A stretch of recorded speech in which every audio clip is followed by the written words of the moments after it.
女人的第六感让我感觉到危机，感觉到那个建造在沙滩上的城堡正在渐渐倾覆、崩塌。浩明哥，你说我棒不棒？我今天终于把蒋云、蒋亮帮你给签下来了。总算没白费这个努力。你很棒，表现得很专业，做得非常好。我给你倒杯水。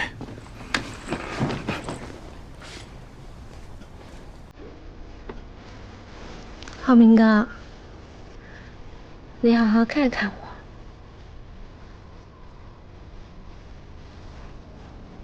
我早就长大了。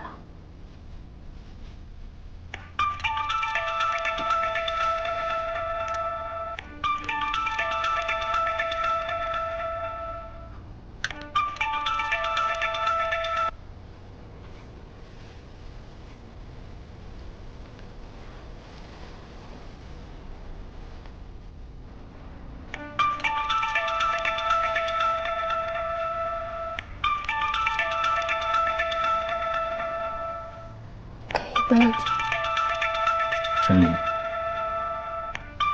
那你接吧。喂，事情搞定，照片发你手机上了。好。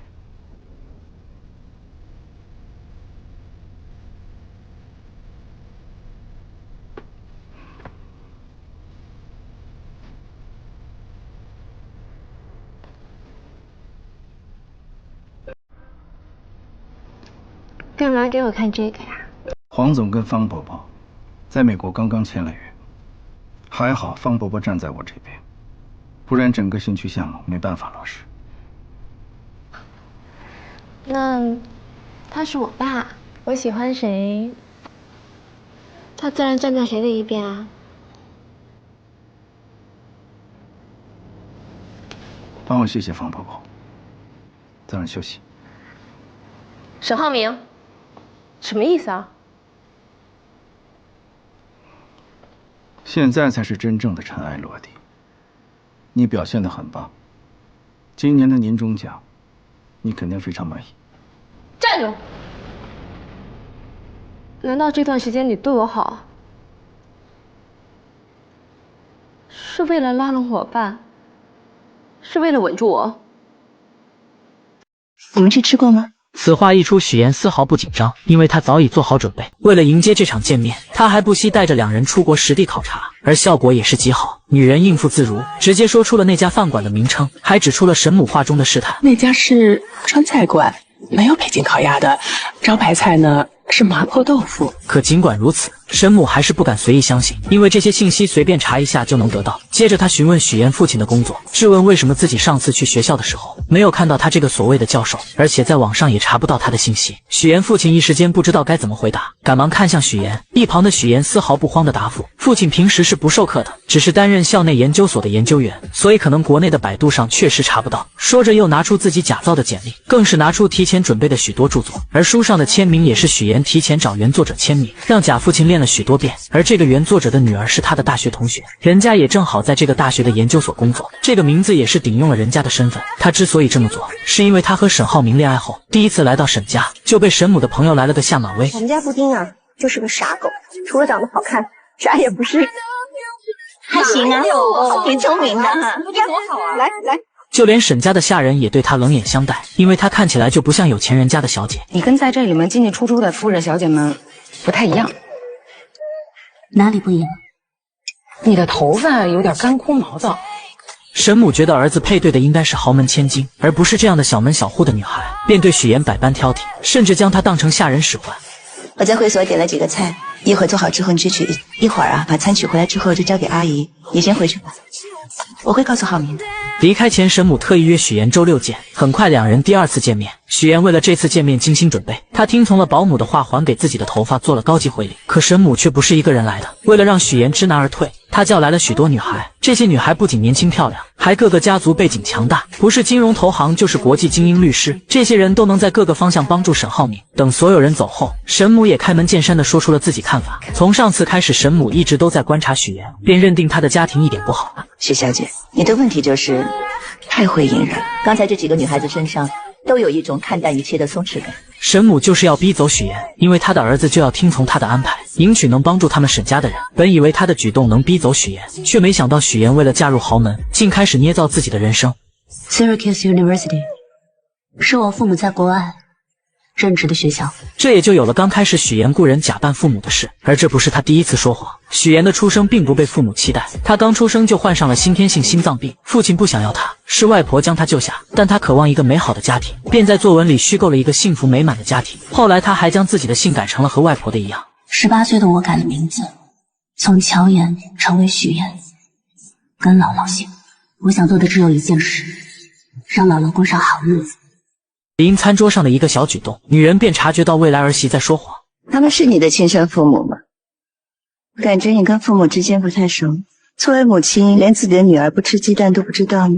虽然许妍对于父母的回答天衣无缝，但沈母一直都对她的身份抱有怀疑的心态。于是在饭桌上，她一直都在观察许妍一家，试图在他们身上看出一些破绽。很快她发现许妍的母亲不停地给许妍加鸡蛋吃，可许妍却纹丝不动，很明显是不能吃鸡蛋的。有的事情真的假不了，假的也真不了。我要听实话。这番话说的许妍差点招架不住，但她很快就有了对策。先是对沈母说对不起，说自己说谎了，表示自己从小是跟姥姥在一起生活，父母为了前程抛下她很早就出国工作了，所以自己基本没怎么见过他们。接着她对沈母打起感情牌，眼泪一下子就流了下来，说自己从来都没有感受过父爱和母爱。如果这次不是因为浩明，不是因为要结婚，我想我根本不会联系他。其实许妍在这里也算是说了真话，她从小确实跟姥姥一起生活，父母将她生下就不管不顾，只将姐姐带在身边。但6岁的时候，姥姥为了让她能有学上，坚持让女儿把她带了回去。许妍本以为回到家里会得到父母的疼爱，可到了才发现，在这个家里她仿佛是个外人，父母只疼爱姐姐，他们还嫌弃自己是个累赘。本以为只要好好学习，拿到好的成绩，就会得到父母的疼爱，可在上高中的时候，因为家里没有钱，父亲为了能让姐姐考大学，还特意到学校不让她再继续读下去。你凭什么不让我参加高考？我正在跟你的老师谈话。你凭什么不让我参加高考？凭我是你爸，凭我是一家之主。任凭许妍怎么哀求，父亲就是无动于衷，还一个劲地说家里穷，让许妍懂点事。可许妍却不明白，明明自己和姐姐都是他们的孩子，为什么姐姐就能考大学，能得到他们全部的宠爱？为什么你们从小到大对我这么偏心啊？为什么好的都要人给小李？我难道不是你的亲生的吗？我究竟是什么坏孩子？我究竟做错了什么吗？怎料父亲听完后，非但没有感到愧疚，反而觉得许妍不孝顺，恼羞成怒下，直接打了他一巴掌。这一巴掌彻底将许妍的幻想破灭，他不再期待父母的爱。好在家里还有姥姥陪着他，他哭着跑回家，不停地拍着门呼喊着姥姥。来了！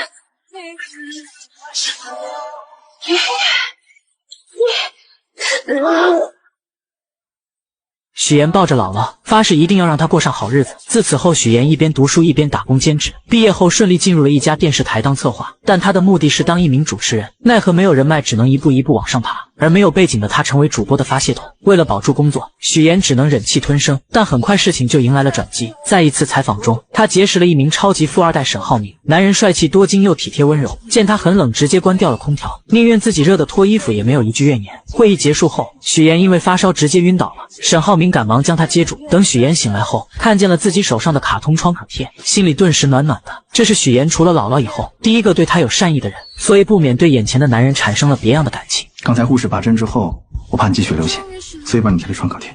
经历过这次后，两人接触久了就慢慢在一起了。沈浩明更是带着她回家见父母，可沈母却对她不满意，处处刁难她。而为了嫁入豪门，许妍不得不捏造身份，将自己打造成白富美。可身在豪门的沈母对许妍的身份很是怀疑。一顿饭后，她开门见山地询问许妍。许妍见状，为了圆谎开始卖惨，而她说的一切都是真的，只有眼前的父母和身份是假的。她的卖惨也成功打破了沈母的怀疑。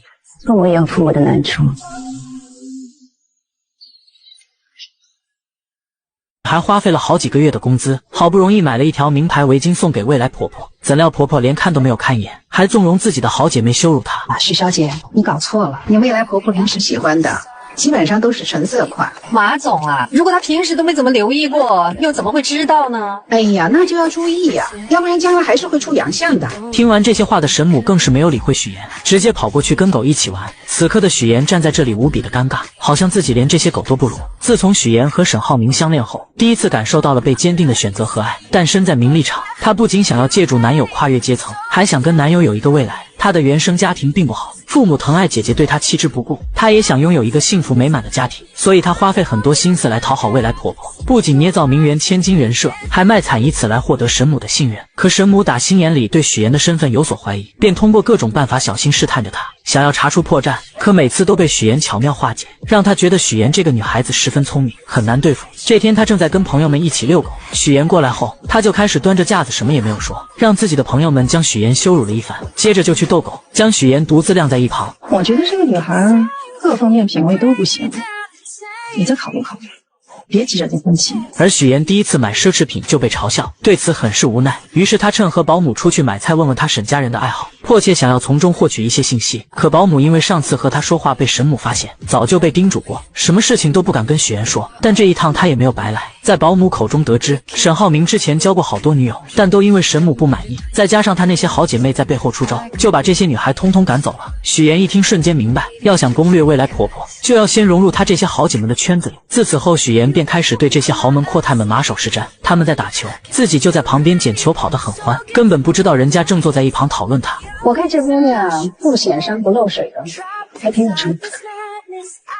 虽然许言没有融入到他们的圈子里，但他这趟也没有白来。他发现沈母一直都是大家吹捧着的对象，直到曲总的到来，她的闺蜜们看见曲总后瞬间一拥而上。虽然沈母表面上伪装得很好，丝毫没有变化，但她还是能感受到她很不开心。于是她立马想到了办法，为了能搭讪到曲总，她做了许多攻略，发现曲总对昆曲十分喜欢，尤其是水袖。她来到昆曲培训班，看到曲总很是卖力地跟着教练练习水袖，刚好她小时候也学过一些基础，便想着借这个机会报一个班，专门学习水袖。而她上来也直奔主题，只学习水袖这一种。可不可以直接教我水袖、水袖花，哪怕是不吃不睡，多长的时间能练好？最快也得1个月。自此后，许言很是努力，在教室练习，在家里练习，工作的时候也在练习。功夫不负有心人，他的努力终于被曲总看见。曲总看到这个小姑娘练得很刻苦，而且零基础就很好，忍不住想邀请许言来参加自己举办的昆曲大赛，还向她请教水袖花的技巧。随着两人相处逐渐熟络，许言也偷听到她最想要的资源，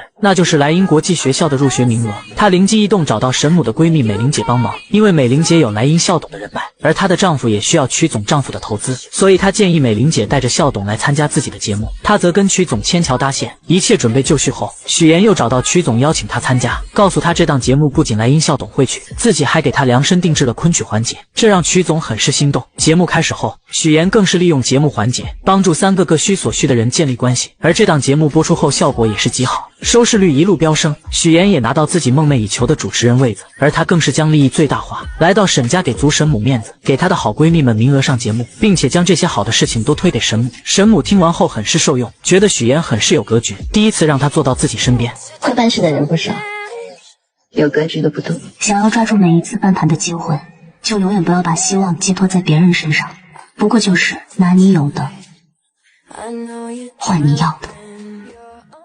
许言，我以前怎么不知道你这么有野心有手段？我能挖独家，能做全链条，有专业能力，我凭什么不争不抢？我从来不觉得有野心有手段是句坏话，就当你在夸我了。原来许言通过策划的家宴节目，收视率一路飙升，不仅得到了梦寐以求的主持人位子，还不用看电台一姐的脸色。可对方却很不服气，认定许言就是靠富2代男友才有的今天，甚至以前辈的身份提前来抢许言的化妆时间。许言不想为难化妆师，便让他先化妆，可孙思维却不依不饶，嘲讽许言就录了一次节目，就以为能和自己平起平坐了。许言听完后并没有生气，而是拿出自己的成绩，表示不仅仅是这个节目，还有其他节目邀请他，而且自己的节目播的时候平均收视率是4，孙思维的却是1，谁有实力这不是很明显？孙思维听完后瞬间破防，嘲讽许妍要不是绑上了个富二代男友，怎么可能会有这样的收视率？还造谣许妍的策划案是不是都是男朋友买的？但许妍丝毫没有生气，而是微笑着对了回去，气得孙思维直接摔了化妆刷。可他明明记得许妍刚来公司的时候，家里只有一个姥姥，什么时候有一对父母在国外，还成了高知家庭。小助理觉得许妍有没有可能是富家千金隐瞒身份，勤工俭学体验生活？毕竟她要嫁的还是建筑业的太子爷，身份肯定是经过调查的。但即使这样，孙思维还是对许妍的身世抱有怀疑。另一边，沈浩明来接许妍，许妍很是高兴，还让他帮自己选一下下一次节目的菜系。而沈浩明为了庆祝他成为主持人，特意挑选了一串珍珠项链给他戴上。但许妍却表示自己最想做的就是新闻主持。沈浩明听完后鼓励他，既然想要就努力去做。可许妍深知自己跟男友的出身不同，她根本不会体会到自己一路的艰辛。新闻主播竞争是很激烈的，更别说我这种从来没有播过新闻的人。男上家来了。对于别人或许很难，但对于你，我一直对你很有信心。我总觉得你可以把不可能化为可能。两人现在看似幸福，但许妍内心却无比纠结。如果男友知道自己的身份后，还会不会像现在这样对自己？隔天，许妍来到沈家，无意间在电视上看到自己的亲生父亲，瞬间就起了生理反应。但为了不让沈家人看出异样，她只能强忍着内心的不适。这时，沈父询问她知不知山西的大云县，许妍直截了当的承认，并且说自己姥姥就是那里的人。现在大云县发展的非常不错了，是的，变化挺大的。另一边，乔家父母在县城里开着一家理发店，在他们眼里，许妍在比乔林优秀，依旧偏心乔林。我记得小的那个去上班了，你说有什么用？平时连个电话也没有，就逢年过节啊发一条信息，还是我们家琳琳好，安安心心的待在父母身边，那才是我们的小棉袄。与此同时，乔林在上班的时候被骚扰，他忍无可忍，直接回击了过去，没想到反被对方倒打一耙，被抓到了警察局。最后还是男友将她接了回去，可回去后非但没有得到安慰，反而被男友父母一个劲的指责，觉得这件事闹到警局很是丢人，认为他就是个惹事精，配不上自己的儿子，根本不给乔林说话的机会。而乔林的男友也是个窝囊的，两人在商量婚事的时候，男友一切听父亲的，将婚礼的花费细节全部都报给他，就连收的礼金不跟自己商量，都要悉数交给父母，甚至面对母亲对乔林的诋毁也一句话也不说。此刻的乔林再也忍不了，终于说出了自己想要说的话。阿姨，你有什么话就直说吧，你别在这阴阳怪气的行吗？我阴阳怪气的？你说你一个女孩子家，成天横冲直撞的，怎么什么事都不过你大脑啊？今天的事情明明是乔林受了委屈，可男友父母却一个劲的怪他，担心这件事会影响到男友的事业。夫妻俩的嘴根本就像机关枪一样，嘟嘟嘟的说个不停，让乔林根本没有一个缓和的余地。乔林看了看窝囊的男友，终于忍不住选择分手不结婚。可乔家父母得知后，嘴里边都是说男友是银行工作，要多好有多好，根本没有顾虑过他愿不愿意。于是乔林决定离开这个家，去大城市找妹妹许妍。妍妍，乔妍。为了成功嫁入豪门，穷女孩将自己伪造成名媛千金。可就在她成功骗过未来公婆，即将和男友结婚的时候，乡下的亲姐姐却找了过来。妍妍，乔妍。乔林很高兴能再次见到妹妹，可许妍压根不想见到她，她现在只想先把乔林支走，因为男友马上就要过来接自己了。但乔林拉着她就往外走，可越不希望什么就越来什么。两人刚走出去，就迎面撞上了沈浩明。妹妹好。这位是？我是我表姐。他来找我。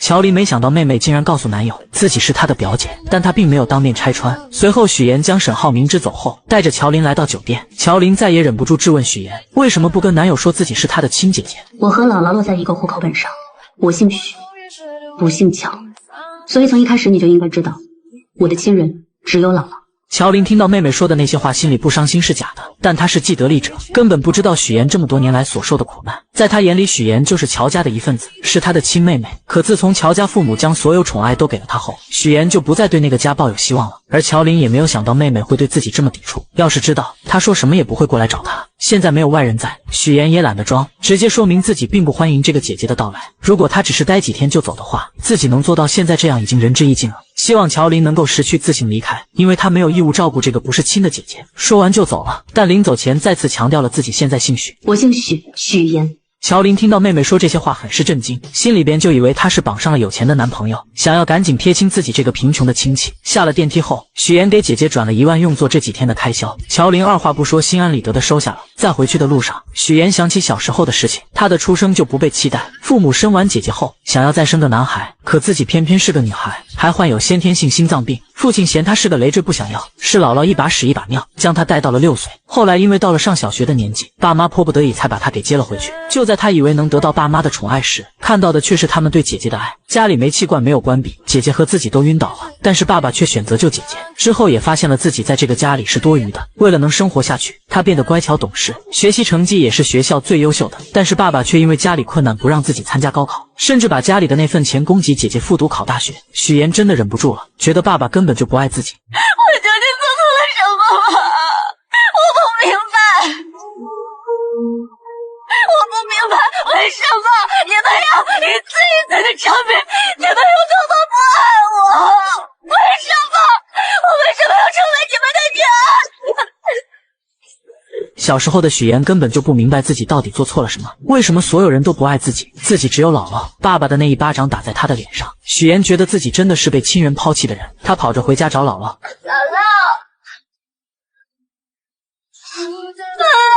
姥姥，来了。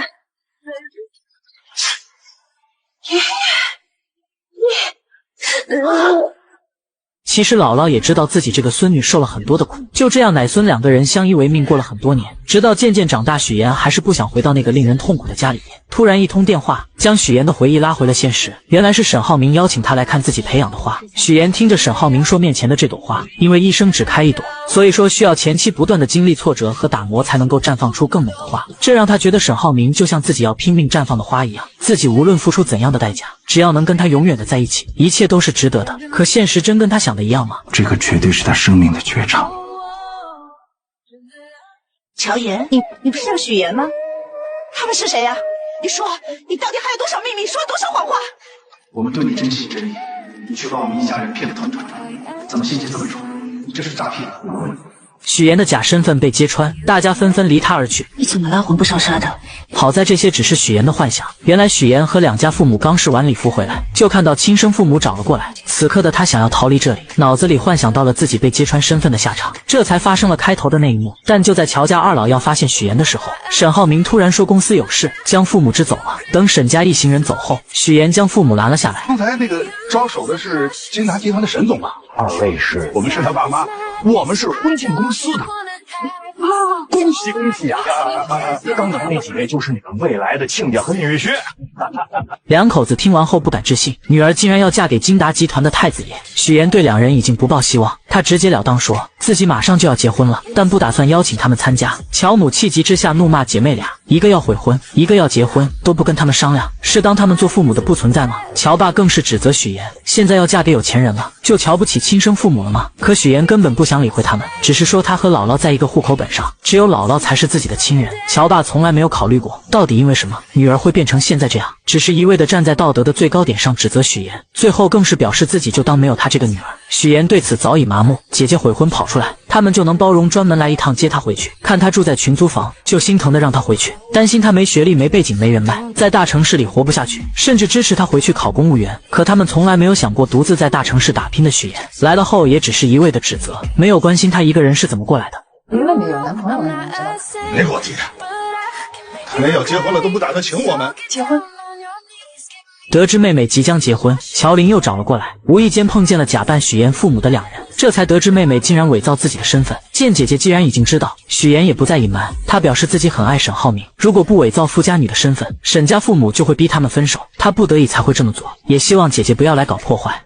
我不知道该怎么劝你，但我也不想你在错的道路上越走越远，我不会再来找你。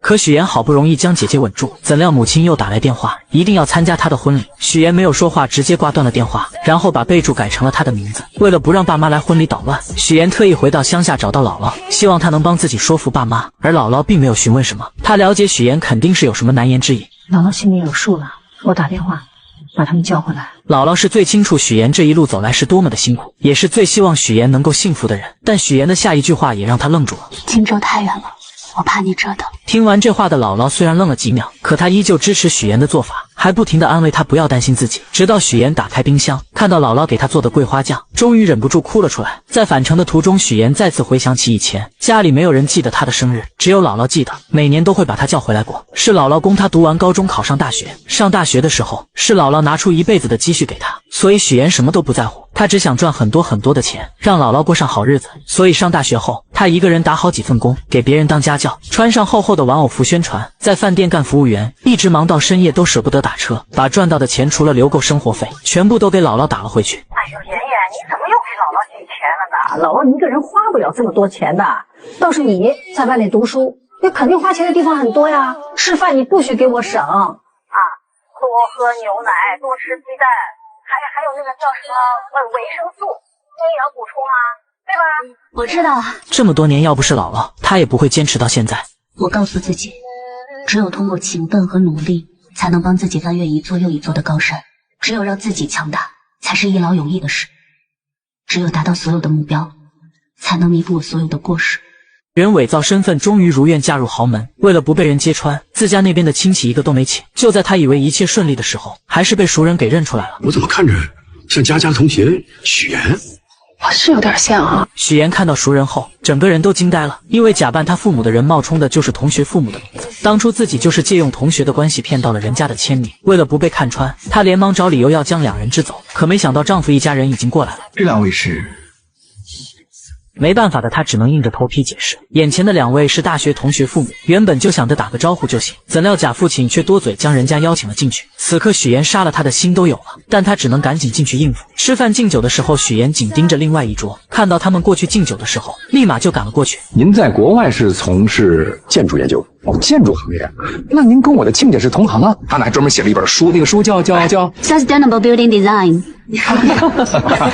我爸爸主攻的是可持续建筑课题。我研究的方向是建筑五大力学。咱们虽然是同行，但相差甚远。为了不露馅，许岩不停地圆场，同时悄悄拍了拍贾母亲的后背。女人立马心领神会，假装不小心碰到酒杯，将里面的酒泼到了对方的衣服上，最后以换衣服巧妙缓解了这一局。许岩走后，沈浩明带着一个女人来敬酒，对众人说是自己的妹妹。女人明显愣了一下，这个女人的出现让许岩也产生了一点危机，因为早在婚礼前，许岩就发现她回国后直接入职了金达集团，而且和沈浩明关系匪浅。到了新婚夜，女人再次给沈浩明发消息，约他到无边泳池见面。沈浩明本不想理会她，可女人却以死相邀。沈浩明无奈之下看了看许岩，然后出去了。来到泳池边见女人没有事，便准备离开。你真的不怕我像我姐那样淹死吗？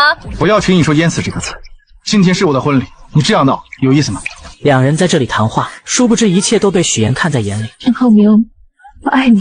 我已经结婚了，请你自重。你是说那个女人吧？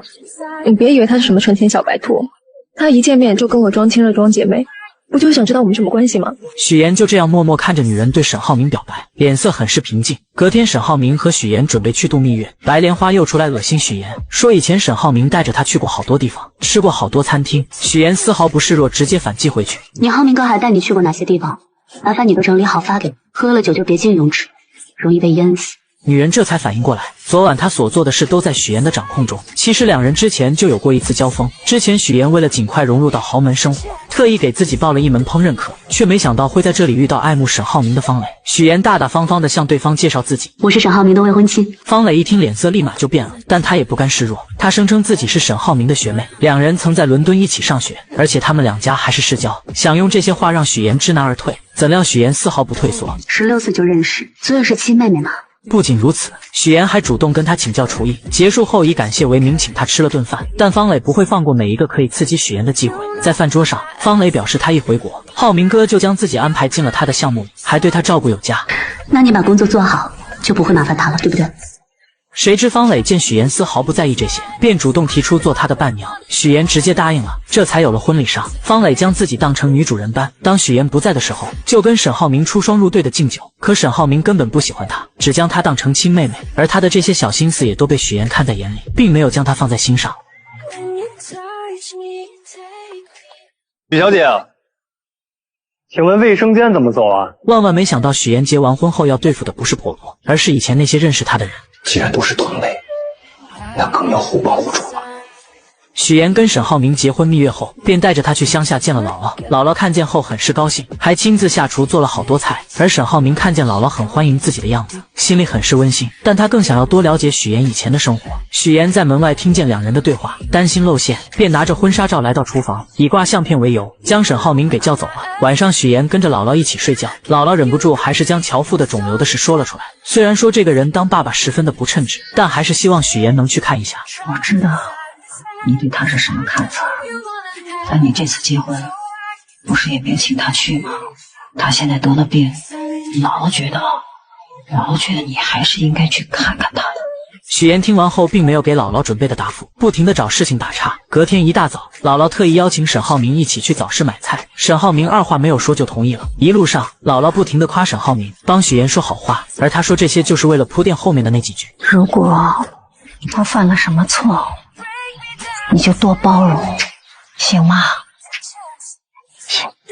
姥姥认为许岩嫁进沈家肯定使用了不正当手段，所以才这么跟沈浩明说。殊不知沈浩明早已知道一切。离开前，许岩还是心软了，悄悄地给父亲了一些钱治病。回到荆州后，沈浩明给了许岩一个惊喜，送给他一座四合院，用于他工作和邀请豪姐们。许岩听完后都惊呆了，这样的人他怎么能不心动呢？而沈浩明看着许岩一言不发的样子，表示她是自己的妻子，自己会协助他完成任何的愿望。进去后，沈浩明看到上个业主给孩子量身高留下的痕迹，回忆起小时候的事情。可许岩却回想到了小时候一家人都忽略了自己，从来都是给姐姐量身高的场面。沈浩明见他失落的表情，便向许岩索要口红量身高。许岩那一刻心里便很感动，更是有很多的触动小时候没有完成的那些心愿，丈夫帮自己已经完成了。两个人深深地看着彼此，本以为日子会这么幸福下去，可许岩的对头却揪着他不放，将假扮他父亲的人找了出来，在节目上揭露了他捏造身份的事。这一次的许岩又该怎么应对呢？您和许岩认识？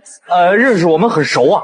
请问你们是什么关系？照片上的这个人是不是你本人？你是不是许岩的假冒父亲？请你正面回答。还每天下班准时来专柜蹭妆。就在他化完妆要走的时候，导购实在忍不住拦住了他。你要不把你刚刚试的这些挑一个买了吧？为啥呀？我用的都是试用装。必修啦，姐姐。这外面不管是刮大风还是下大雨呢，您都会在下午5点钟准时来到这里蹭妆，还不知道的以为你在这上班打卡呢。女孩听完后表示，自己不全部试一遍怎么知道要买哪一个色号，并且也没有规定试妆次数。刚说完，乔林就拿出试妆6次的标签。女孩见说不过，直接来句自己就不买，要是她再拦着自己就去投诉。乔林也没有办法，只能放她离开。下班，乔林回到出租屋，听到室友正在给家里打电话，而这个室友就是刚才去蹭妆的女孩。女孩省吃俭用，就是为了把钱打回家里。乔林也明白了她为啥总是去专柜蹭妆了，而她专门带了一些小样送给了女孩。隔天，乔林在整理公司货架的时候，不小心将手臂给砸伤了，可她怎么也没有想到，给她治疗的医生竟然是高中时期暗恋的校草，但当时校草喜欢的人是妹妹许妍。林一鸣，我今天来就是想告诉你，我不想谈恋爱，我现在只想好好学习，其他的事都不在我的计划里。我不会打扰你学习的，我就想跟你说我喜欢你。我不喜欢你。时隔这么多年，男人依旧喜欢许妍。他之所以跟乔林相认，就是为了问他索要许妍的联系方式，但他并没有直接要，而是借口他的伤。此刻的乔林私心是不想给他联系方式，于是自己拿起手机给妹妹打了电话。当男人见到许妍手上的戒指后，便明白他们之间已经不可能了。你结婚了？上个月。虽然有点晚了，祝你新婚快乐。最后，于一鸣失落的回去了。许妍将姐姐送回家，看到她和几个女孩子合租在一起的房子，还找到了一份工作，便明白姐姐是铁了心要留在荆州。既然如此，决定帮她换个更大的房子，希望她以后不要给自己添麻烦。乔林听完后气不打一处来，他表示今天要不是于一鸣，自己根本不可能联系他。可许妍根本没有听他说的话，隔天直接找来几个彪形大汉，强制性给乔林搬家。起初乔林极度反抗，就是不搬。不搬。你不搬？不搬。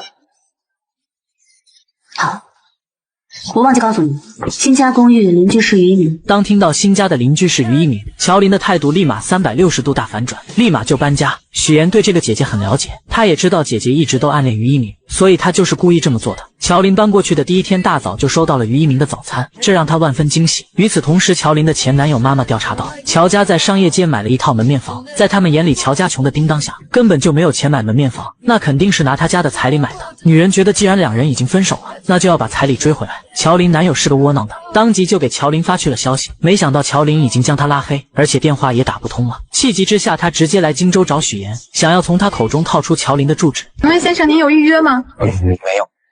不好意思，我们这里没有预约，不能进。没办法的林涛只好出来碰运气，看能不能碰到许岩。巧的是在餐厅碰见了许岩，正在拜托于一鸣照顾乔林。乔岩，你为什么让他照顾乔林？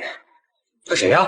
此刻的林涛认定乔林悔婚，就是许岩在背后挑唆的。他恼羞成怒下，在餐厅大吵大闹，甚至要对许岩动手。好在于一鸣在场推开了他。就在这时，许岩发现自己的死对头过来了，急忙找个借口把林涛给带走了。孙思维看到这一幕，本想着看能不能挖出点许岩的把柄，可于一鸣根本不理会他。与此同时，许岩将林涛带到另一家餐厅，告诉他既然两人已经分手了，那就不要再去找乔林了。至于彩礼钱，自己会帮姐姐还。这准是彩礼的事吗？我要的是人。我不知道。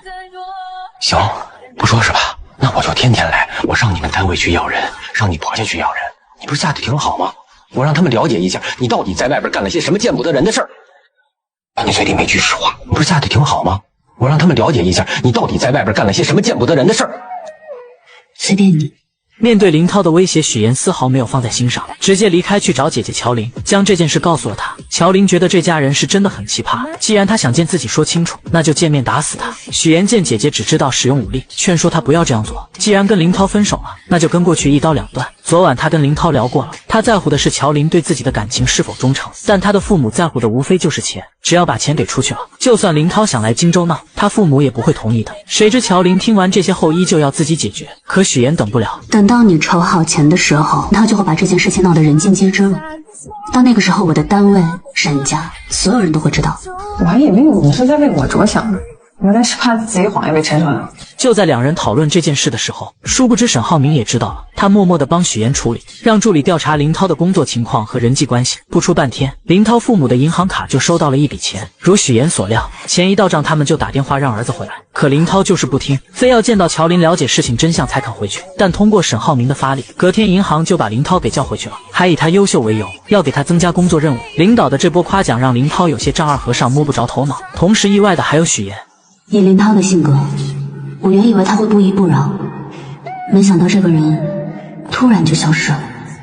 不久后，许岩无意间发现沈浩明为了向父亲证明自己的实力，正在急于促成一项合作，可合作方十分瞧不起他这个太子爷，迟迟不肯跟他合作。许岩看到沈浩明闷闷不乐的样子，心里很不是滋味。晚上他就把沈浩明带到泳池边，给他的秘密基地添了一盏灯，不停地开解他，希望他可以将自己的坏情绪和心烦的事情都说出来。经过许岩的开解，沈浩明这才露出了笑容。于是为了能够帮到丈夫，隔天许岩就约婆婆的闺蜜美玲姐打听合作方黄总的情况。从美玲姐口中得知，这个黄总很疼老婆，可几年前老婆得了重病离世，之后就一直都没有再娶，还将对妻子的亏欠弥补到了岳母身上。这些年一直都尽心尽力地照顾着岳母，可岳母的性子很倔，非要住到养老院。听完这些讯息后，许岩决定先从黄总的岳母这里下手。隔天他来到养老院，捐助了好多东西，在院中的引荐下见到了黄总岳母，这才发现老太太已经患上了老年痴呆，整个人都神志不清。但许岩并没有放弃，他看到老太太搓了不少泥鳅，嘴里不停地说要留给女儿吃，这不禁让他想起小时候姥姥炸了很多素丸子让自己带去学校吃。许岩瞬间明白，他是用这种方式怀念女儿。回去后，许岩便给姥姥打视频学做素丸子，隔天带着丸子来到养老院，还给老太太讲了姥姥的故事。在许岩的陪伴下，老太太一天比一天开心，最后还将许岩当成了自己的女儿，两人在一起玩得不亦乐乎。许岩也将老太太当成了姥姥，觉得对姥姥很是亏欠，而这一切都被黄总看在眼里。没过多久，他就约见了沈浩明，夸奖他真是娶了一个贤内助。黄总，这是什么意思啊？不太明白。不是你让你爱人去照顾我岳母的吗？这段时间，你爱人许岩经常去照顾我岳母，我岳母的病情也得到了缓解，状态也比之前好了许多。难道你不知道？他没有跟我说过。那也许是巧合吧。最终在许岩的帮助下促成了这单合作，可许岩的死对头又开始搞事情了。哎，等会儿，怎么了，姐？没事，这人怎么这么眼熟呢？就是个骗子，连给我提鞋都不配。就算我是骗子，我有能力让你变成像我讨饭吃的狗。爷爷，没事吧？你演什么呢？原来许岩的死对头孙思维无意间在听到最近有一篇报道，一个女子接连骗了3个男人结婚，以这种方式骗取天价彩礼，被警方抓获后，新闻还特地报道了一下。孙思维看了看报道，突然觉得照片里有一个男的很是眼熟，仔细一想，觉得跟许岩的爸妈很像。于是他觉得许岩刚开始来的时候，只是说家里边只有一个姥姥，什么时候又有了个在国外的父亲，肯定是在说谎，说不定他的背景身份都是假的，也是像报道中的女人一样捏造身份嫁入豪门，也觉得这是扳倒许岩的一个绝佳的好办法。而为了验证自己的想法，他找到领导，以参考婚礼为由，从他手里骗到了婚礼照片，随后回到工位上，再三比对了照片，确定2人就是同一个人，心中窃喜不已。为保证万无一失，他带着小助理找到假扮许岩父亲的高亮杰，威胁他配合自己，想着在台里推举财经主播的时候给许岩致命一击。一切准备就绪后，他来到许岩面前，说了许多奇奇怪怪的话。你放心，我的这个样片绝对真实，而且足够震撼。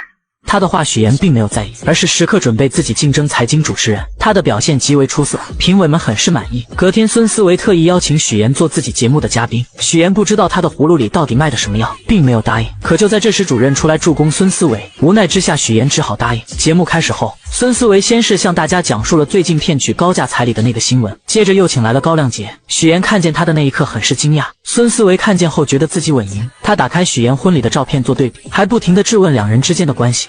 请问你们是什么关系？照片上的这个人是不是你本人？你是不是许岩的假冒父亲？请你正面回答。许岩见状站起来，把事情的焦点转移到2人的竞争之上。所有人都明白孙思维的能力不行，是他羡慕嫉妒自己，所以才请人来陷害他。可孙思维看着许岩慌张表情，料定自己挖到的就是王牌。照片上的这个人是不是你？你到底有没有假扮许岩的父亲？看着孙思维在那里犀利的说话，在座的同事们也有一点震惊，此刻都在下面小声的议论。一时之间，许岩的身份就这样被大家怀疑，他也顿时被推到了风口浪尖上。而孙思维看到许岩有点慌张的样子，觉得自己这个王牌简直是太炸裂了。看到对方反应不过来的那种表情，更是到达了制高点的高兴。可他万万没想到事情会迎来反转。高亮杰临时变卦，不是，那人不是我。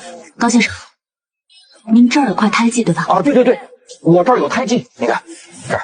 大家拿出照片仔细对比，发现婚礼上的男人脖子上根本没有胎记。原来许岩在孙思维威胁自己后，便猜到他可能查到了一些东西，于是他约见了高亮杰，商量做了这场局。而且早在之前，许岩就让男人遮盖胎记，也算是他的一张保命符。此刻的孙思维彻底懵了，他认定2人就是串通好了。串通好了是吧？在这给我做局呢！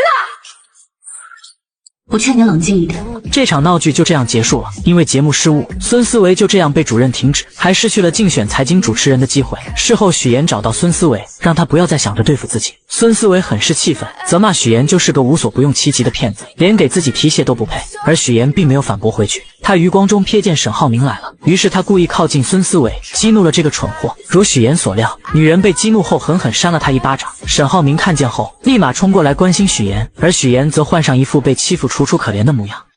你演什么呢？你是孙思维？我是。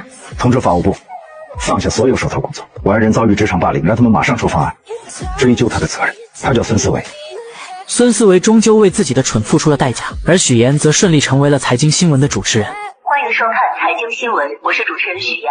有女孩捏造千金身份嫁入豪门后，用自己的实力不仅帮丈夫拉到了合作，还让婆婆对她百依百顺，甚至家里的保姆都对她的印象改变。我觉得你现在跟以前不太一样了。哪里不一样？你现在啊，更像这个家的女主人。唯有家里的小弟弟对她意见颇大。原来自从许岩嫁给沈浩明后，大家都开始各自忙碌，从来没有人在乎弟弟浩辰的感受。为了引起大家的注意，浩辰不是在学校打架，就是各种闯祸。老师3天2头的给沈母打电话，沈母虽然是豪门太太，但也害怕老师的电话。同时他和沈父应酬很多，根本没有时间去处理这些事情。他见许岩很有耐心，便让他帮忙带浩辰。而他刚把许岩拉进家长群，就看到班主任在群里发浩辰跟同学发生冲突，还把人家给打伤了。许岩看了看正在斗狗的婆婆，只能硬着头皮去学校处理。处理完后，他本想着跟浩辰谈一谈，想知道他闯祸的原因，可浩辰并没有理会他，直接离开了。回到家后，许岩将学校的事情告诉了众人。婆婆嫌麻烦，决定将浩辰送去国外读书。这番话正好被回来的浩辰听见，他以为是许岩告状，才让妈妈起了送自己去国外的念头，因此把自己受到的所有冷落都怪在了许岩身上。你来了，先是让我哥喜欢上你，然后又讨好我爸妈，让他们都喜欢上你。结果没想到我不吃你这一套，然后你就想把我赶走，对不对？对。我告诉你，我是绝对不会出国的。这番话让许妍明白，小孩之前所做的那些事情，只不过想让家人的关注罢了。知道原因就会得到解决的办法。许妍表示，只要他保证不再发生今天这样的事情，自己有办法不让他出国。这又是什么招？隔天，浩辰去学习马术，往常都是哥哥来陪自己的，今天却是许妍来的，这让他内心无比失望。而为了吸引哥哥和爸妈的注意，他松了马镫，故意摔到地上，造成骨折。这方法确实好用，爸爸妈妈和哥哥都陪在他身边，可也就见效一回。沈母请来护工后，就因为工作和沈父匆匆离开。沈浩明嘱咐了许妍后也离开了。看到自己又是一个人，男孩将气都撒到了护工身上。不要走，不要你，你不要就不要走，人呢？太不像话了，不是大人。许妍看见后，默默地将地上的东西捡了起来，并表示这4个星期都是他陪着，要是再不听话就收拾他。浩辰一听，立马来了鬼点子，他开始使唤许妍，一会要吃水果，一会要喝水，挑3拣4的，就是故意为难许妍。但许妍并没有惯着他。哥在的时候你就当乖小孩，你哥走了你就欺负我是吧？我是伤员，我是小孩，你欺负我，你看我哥怎么收拾你。两人独自相处下，浩辰不再排斥许妍，许妍也用自己的方式靠近这个孩子。通过自己的方式，许妍成功和浩辰成为了好朋友。晚上，沈浩明赶了过来，许妍将自己录的视频拿出来给他看，明显能看出来男孩是故意的。现在的许妍是最懂浩辰的，因为浩辰想要的也是自己当初最想要的。小时候为了让爸妈注意自己，他也曾用过这个招数，可只要姐姐一出现，爸妈所有的爱都会加注在他身上。一个幸运的童年可以治愈一生，但不幸的童年要用一生去治愈。两人并不知道，弟弟根本没有睡觉。自此后，许妍成为这个家里浩辰最喜欢的人。而许妍为了帮浩辰完成心愿，她把画本拿给公婆看。在浩辰的世界里，爸妈回到家永远拿着手机，而自己则躲在孤僻的角落里。所以浩辰想要的不是 iPad， 也不是手机，他想要的可能是你们最珍贵的东西，就是时间。知道这件事后，沈父沈母也意识到他们的错误，于是他们都抽出时间陪伴浩辰，而就只是陪着看看电视。浩辰都是无比开心。沈浩明将这一切都看在眼里，为此特意送了许妍一辆红色的跑车。那么沈浩明到底有什么秘密瞒着许妍？他知道许妍的身世，又为什么要和许妍结婚？而许妍每帮他一次，都会拿出一样东西当做奖励。但不管沈浩明到底爱不爱许妍，这个家已经离不开许妍了。不管是沈浩明还是弟弟，就连婆婆也是一样。可回来了。怎么了妈？下个月初就是晨晨的生日，你看咱们怎么给他办好？他喜欢你，你想个主题，他肯定喜欢。我想想，事情交给你，妈最放心。如果你还不配合我，我真的不能保证接下来会说什么。乔燕来了，贪图富贵，利欲熏心，为了嫁入豪门，连做人的底线都不要了。我现在就去找沈家，跟他们说清楚。自从许妍当上财经新闻的主持人后，全家人都围在电视剧前看她。婆婆为此还特意挑选了一套珠宝送给她。此刻的许妍第一次感受到了久违的幸福。可就在她以为这种幸福会一直持续下去的时候，突然出现了一个不速之客。楼下大厅有一个姓周的先生找你。男人跟许妍曾有一面之缘，几年前两人在同一家咖啡店争取想要的岗位。许妍在简历上关于家庭成员的那一栏没有填写，猎头不停地诱惑她将父母的身份写成在国外做生意，因为这样就算查也查不出来什么。毕竟在当今的社会上，家庭背景在职场上也是一个加分项。就在许妍犹豫的时候，后面的男人也就是周泽远制止了她。我劝你不要听他忽悠，简历造假等同于在自己的职业生涯当中埋下了一颗不定时的炸弹，说不定哪天砰的一声就炸了。到那个时候，你的信誉和你之前所付出的所有努力都将付之东流。这时的许妍还很是单纯，她想了想周泽远的话，决定实话实说。这番举动把猎头直接气走了，就算佣金翻倍也不接他这一单了。出来后，许妍不停地打电话求职。突然，男人拿出2朵用报告书折成的向日葵送给她，鼓励她不要气馁，就像这2个向日葵一样，向阳而生，永不低头。两人就这样认识了，互相慰藉着彼此。5年后，周泽远再次见到许妍，这一次的他不再像以前那样，而是带着目的接近许妍。他将许妍带到自己的工作室参观，想让许妍帮自己拉到沈浩明的投资。许妍观察了一番后觉得可行，可就在她去卫生间的时候，无意间听到员工之间的对话，彻底打消了让丈夫投资的念头。我现在接的活特别轻松，网站一做啥也不干，1天500的，比你在剧组轻松多了。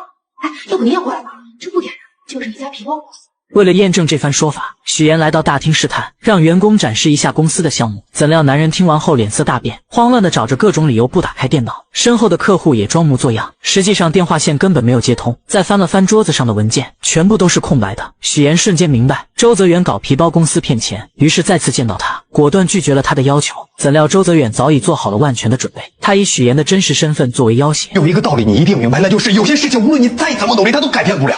就像我们这种赤身裸体的人，必须要给自己加上一件高贵的衣服。既然都是同类，那更要互帮互助了。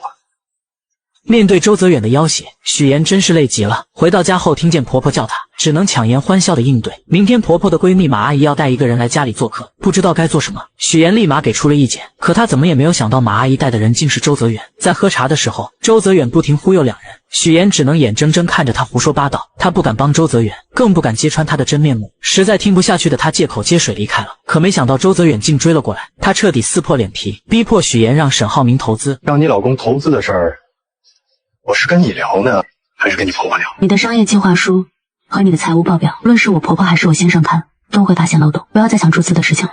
周泽远见许妍不上当，继续忽悠他，表示只要沈浩明一小笔的投资就行。但聪明的许妍很快就识破了他的阴谋。周泽远要的不仅仅是钱，他最想要的是沈家的名声，借沈家的势力骗更多的钱。你现在所做的一切都是敲诈勒索，是犯罪。乔妍，我突然发现你这么维护沈浩明，这么在意他，你原来是个纯爱战士啊！我今天听到的最滑稽的故事，说一个贫寒女骗子嫁入豪门，她不是为了钱，她居然玩起了纯爱。你说这是不是比天方夜谭更？许妍直接泼了他一身水。本以为周泽远会收敛，怎料他直接找到沈浩明这里，当着许妍的面在雷区不停的试探。此刻的许妍害怕他说出真相，更怕沈浩明被自己连累。许妍没跟您说吗？是他约我过来的。我事情太多了，忘记跟你说了。没事。你为什么要骗我？说到骗这个字，你根本没钱，没有力气。如果我要找一个门当户对的真亲戚，可能他们不会容得下我。我年轻时候犯的错误，容不下我的儿子。许妍怎么也没有想到，弟弟浩辰竟然是沈浩明的儿子，而他也一直都知道自己捏造身份的事，默默地看着自己一次又一次的说谎。被揭穿后，许妍直接提出了离婚，怎料沈浩明却拒绝了，还用许妍的工作来威胁他。你现在还没有正式转入新闻岗，你应该不希望当中会出现什么差错吧？不久前，在许妍的照顾下，浩辰越来越跟他亲近，甚至两人都成为了朋友。而许妍不只是遇到了周泽远这个危机，她还要防着姐姐乔琳乱说话。原来几天前，沈浩明突然说要请表姐吃饭，许妍本想着以姐姐工作忙为由拒绝，可沈浩明却坚持要请，无奈之下，她只能带着乔琳来吃饭。但进去之前，她万分叮嘱乔琳一定要少说话，因为她知道这个姐姐最擅长的就是口无遮拦，担心她说的越多就越难圆过去。果不其然，乔琳说了许多许妍过去的事，包括她在学校是校花的事。本想着帮妹妹说说话，可说的越多，破绽也就越多。脾气真好，我是他初恋，你知道吗？真的，那不是那会儿啊，你就别说谈恋爱了，只要是个男的，他都不带看一眼的，也就是我们那儿没女校，不然早转去那儿上学去了。读书的时候你们是在一起的吗？我记得妍妍跟我说过你老家在山西晋城。乔琳慌乱地看了看许妍，赶忙解释自己高中的时候复读了2年，复习班正好转到了许妍上的高中，这才把这些话都圆了过去。此时的沈浩明玩味地看了看许妍，然后让乔琳多说一说许妍以前的事情。乔琳很是嘴快地说了句没问题，但当他看到妹妹那能杀死人的眼神，立马就闭上了嘴，然后跟沈浩明说自己很忙，不能经常出来吃饭，而他为了弥补刚才的过失，跟沈浩明说了许多许妍的好话。妍妍她不太对别人动心的，但是她一旦动了心，这是一辈子的事，你得珍惜，你知道吗？这些话沈浩明并没有放在心上，因为狼来了的故事只要发生一次，他就会充满戒心。在他眼里，许妍嫁给他是为了地位和财富，什么所谓的真情，身为豪门少爷的他根本不信。可许妍却正好相反，他是因为爱沈浩明才选择说谎捏造身份，两人的立场不同，导致许妍得知真相后伤心提出离婚。吃完饭后，乔琳不停地看着许妍。来之前，乔琳咨询过律师，以许妍现在这种情况，即使以后身份暴露了，沈浩明只要是真心爱他的话，也是不用负任何法律责任的。许妍听完后心里边有些高兴，没想到乔琳也会考虑自己。两人就这样漫无目的地走在大街上，突然许妍看到旁边坐在一起听歌的2个女孩，想起小时候放学她经常会盯着 MP3 看，但因为懂事从来都没有主动跟父母提过。乔琳发现后直接将自己的送给了她，姐妹俩就这样一起听着歌回家了。现在长大了，虽然说姐姐有些没心没肺的，但还是想着自己。许妍就是这样一个纠结的人，她不想被原生家庭困住，但只要他们对她好一点，她都会释怀以前的痛苦。爸妈从小就宠爱姐姐不理她，可听到爸爸得病了，还是会留下一笔钱让她治病。密码设置的还是乔琳的生日，是因为爸妈从来没有给她过生日，肯定不知道她的生日日期。姐姐来到荆州，表面上很烦她让她回去，但看到她住在拥挤的出租屋，立马就给她换了大房子，还准备了生活用品。甚至将房子租到了他喜欢的人隔壁。网上有些言论说许妍是恶女，这个观点我并不认同。我们许妍可是个心地善良的好宝宝。很快乔琳的工作也上了一个台阶，公司想要选择人去总部加入销售团队。乔琳因为化妆技术和销量第一，所以在这个候选名单之内。本来说乔琳对自己也是十分有自信的，但是听到领导说自己学历太低这件事，觉得确实是自己的短板，便想要抓紧有限的时间来提高学历。乔琳知道学习是自己一直十分头疼的事情，于是她找到于一鸣帮忙，于一鸣很是爽快地答应了，这也大大加快了两人的感情发展。其实你们姐妹两个脾气挺像的，都很倔，明明心里互相关心对方，就是不能好好坐下来聊一聊。真希望你俩有一天能敞开心扉，不需要我一个说话筒。我们把你养了这么多年，你不能把你现在的错误栽在父母的头上。不会的，你们不会知道你们做错了什么。自从许妍得知周泽远办皮包公司骗投资后，便拒绝了与他合作，因为他明白，虽然周泽远只让沈浩明投资一小笔不起眼的钱，但他的目的却是借着沈家的势力去骗更多的人。可周泽远又怎肯轻易罢休？他将许妍不肯帮忙，直接来到沈浩明面前，不停地提起许妍的假父母，试图让他说服沈浩明投资他的公司。但他心里的那点小九九早就被老谋深算的沈浩明看清，他并没有继续和这个骗子谈下去。谁知周泽远又找到许妍，直接撕破那虚伪的嘴脸。如果你还不配合我真的不能保证接下来会说什么。无论你说什么，我都不会让沈浩明牵扯进你的骗局里。周泽远还是低估了许妍对沈浩明的爱，不管他怎么胁迫，许妍根本不愿配合。怎料男人见许妍这样，为了拿到钱，他往后退一步。这次他可以不要沈浩明的钱，但这笔钱必须许妍来出。我给你1晚上的时间考虑，否则我就在网上曝光你。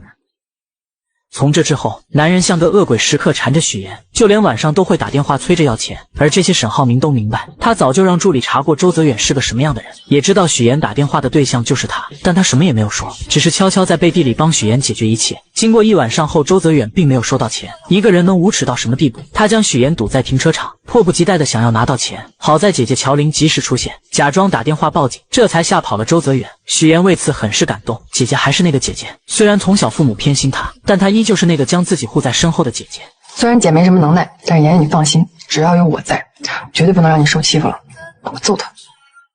谁知周泽远更加得寸进尺，这次他直接把许妍亲生父母请到了荆州，还将他编造假故事嫁进沈家的事全部托盘而出。乔爸得知后暴跳如雷，他不理解许妍为什么要这么做，为什么会变成现在这样。我乔建斌一辈子没有做过一件见不得人的亏心事，怎么养出你这样一个女儿？乔爸不停地辱骂许妍，什么话难听说什么，觉得女儿就是贪慕虚荣、利欲熏心，连做人的底线都不要，甚至要去沈家坦白真相，揭穿女儿的骗局。许妍听着父亲的谩骂一点表情都没有，因为她早已死心。在高考那年，她就已经对这对父母不抱期望了，也从来没奢望过他们能够理解自己。无论在什么时候，我遇见沈浩明这样的人，我就是会不顾一切手段，抓住机会跟他在一起。那你也不能欺骗人家。我也不想骗他，是因为从小我就知道，所有的事情我只能靠自己。许妍的话像棉花一样打在这对父母身上，丝毫没有波澜。此刻的乔爸从来没有想过他们的错，甚至觉得要不是他们把许妍接回来，他怎么会有今日？他从来不会想过许妍本该过上像乔琳一样的生活，可他的出生不被期待，只因为他不是个男孩，还患有先天性心脏病。不会的，你们不会知道你们做错了什么。听完这话的乔爸起身就要去沈家揭发许妍，乔母连忙拦住他，嘴上说着为女儿考虑的话，可这幅画面在许妍眼里却是无比的可笑。乔家两口子从来没有想过儿时的经历对许妍的影响有多大，他们也从来没有想过以前是多么偏向大女儿，他们只会觉得我养你一场，怎么到头来还成了我们的错了？是他们亲手把许妍推开，现在却又嫌弃她什么事情都不跟他们说，真是讽刺。这是在演哪一出啊？我明白了，是因为你们觉得这样的生活是应该属于乔琳的，而不是我。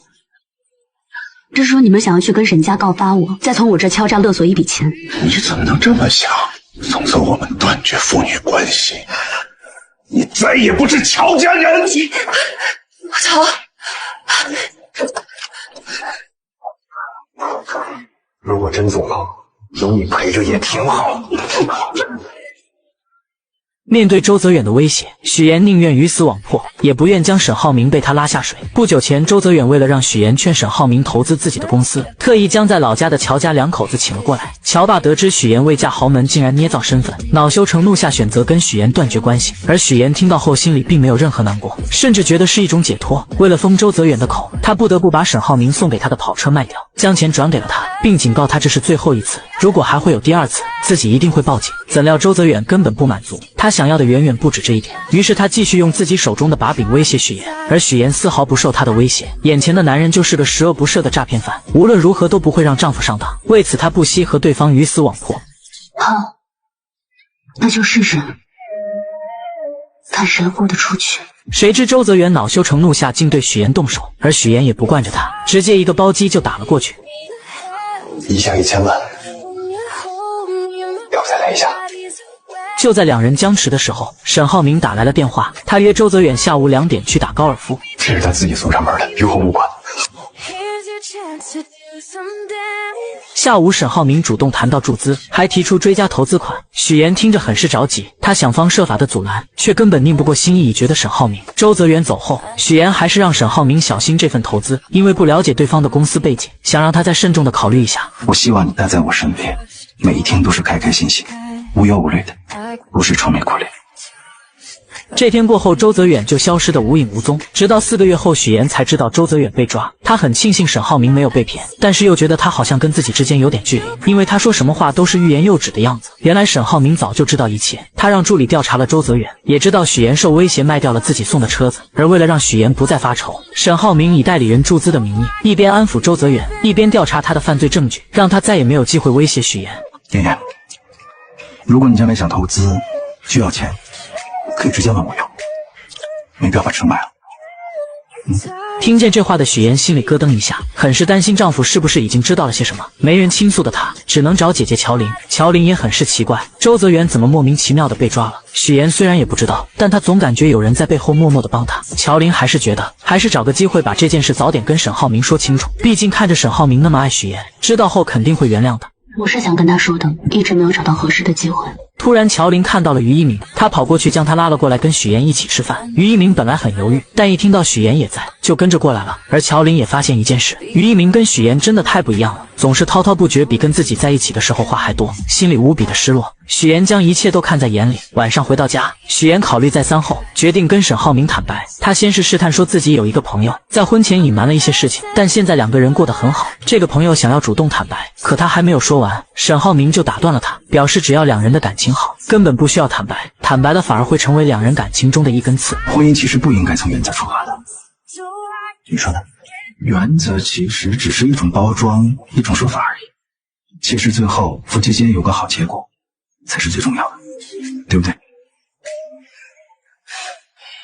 许岩的第3个追求者终于出现了，男人名叫蒋亮，是商界有名的花花公子。许岩以不同寻常的装扮出现在酒会上，瞬间吸引到了他的目光。原来沈浩明虽然通过许岩跟黄总达成了合作，但现在沈父并不支持他，没有资金支持的沈浩明只能通过拉投资来做自己项目的后盾，这样才能顺利进入董事会。于是他盯上了远航基金，希望能够得到蒋家姐弟的支持。而这次即将举办的金达酒会，两人正好过来参加，所以他希望许岩能够做足功课，了解蒋云和蒋亮的全部资料，好能跟两人搭上线拉投资。许岩二话不说答应了下来。很快到了酒会那天，沈浩明先来到了酒会，他在黄总的调查下得知，蒋云和蒋亮两人是出了名的难合作。姐姐蒋云沉稳冷静，做事杀伐果断，脾气也是出了名的臭，被商圈的人称为投资界的黑玫瑰。弟弟蒋亮看似是个花花公子，实际心思缜密，对数字十分敏感，是远航基金的活账本，还有过目不忘的本领。黄总能做的也只有这些，接下来也只能靠沈浩明自己的能力了。同时他想借助远航基金的事被方磊得知，方磊为了证明自己比许岩强，也来到酒会，本想着找蒋云聊一聊，可蒋云丝毫看不上他，并没有过多理会。无奈之下，他只能去找蒋亮，以为这个花花公子很好攻略。他看见蒋亮因为喝酒难受，便主动调了一杯酒。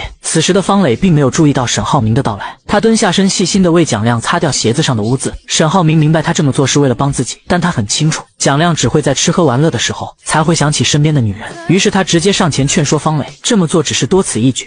我没那么大野心，我只是想帮到我们的项目，哪怕让他多一点好感，做花瓶做陪衬我都没有关系的，你不用管我，我心甘情愿的。绿茶不愧是绿茶，她的故作柔弱也确实吸引到了沈浩明的怜爱。看他为了自己跟别人喝得酩酊大醉，还是端来了一杯热牛奶。而方磊也很是绿茶，他故意将姐姐的手链留了下来，为的就是让她想起姐姐。另一边的许妍却与他不同，他故意穿着记者专用的马甲来到酒会，不一样的装扮瞬间不仅吸引到了蒋云，还有他的弟弟蒋亮也眼前一亮。许妍表示自己是外采太晚了，没来得及换衣服。这个马甲很方便，可以装很多东西，又防风防水。